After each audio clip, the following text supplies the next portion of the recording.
ay may sariling kwento ng kanyang paglalakbay.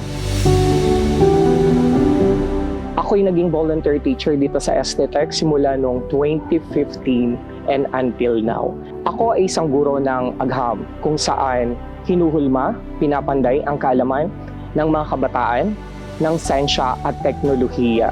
Nagtapos ako ng Bachelor of Secondary Education, major in Biology. Binigyan ako ng pagkakataong makapagturo sa isang government school dito sa Quezon City.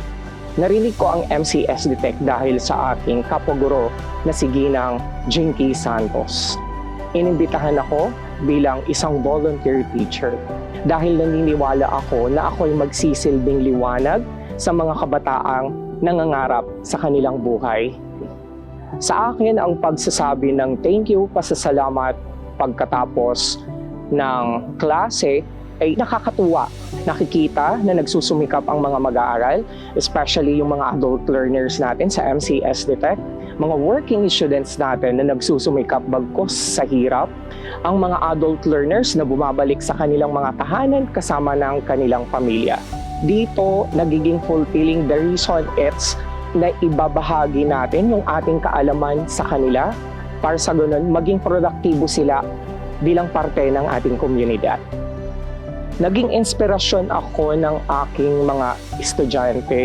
The reason it's yung passion, yung commitment, at higit sa lahat yung pagmamahal sa pagtuturo. Ang isa sa mga hindi ko malilimutang sandali o tagumpay ng mga estudyante ko ay isa sa mga working student. Pinilit niyang matapos ang kanyang pag-aaral sa MCSDTech at ngayon ay nasa Universidad na ng Pilipinas. Ito ay isang motibasyon bilang isang guro na pagbubutihin pa ang aking pagtuturo sa MCSDTech unit. Naniniwala ako na MCSDTech ay patuloy na magsisilbing ilaw sa mga kabataang nangangailangan ng kaalaman. Ang personal growth na naranasan ko ay dito ko nakita ang tunay na pagmamalasakit sa kapwa. Tunay na paglago bilang isang guro.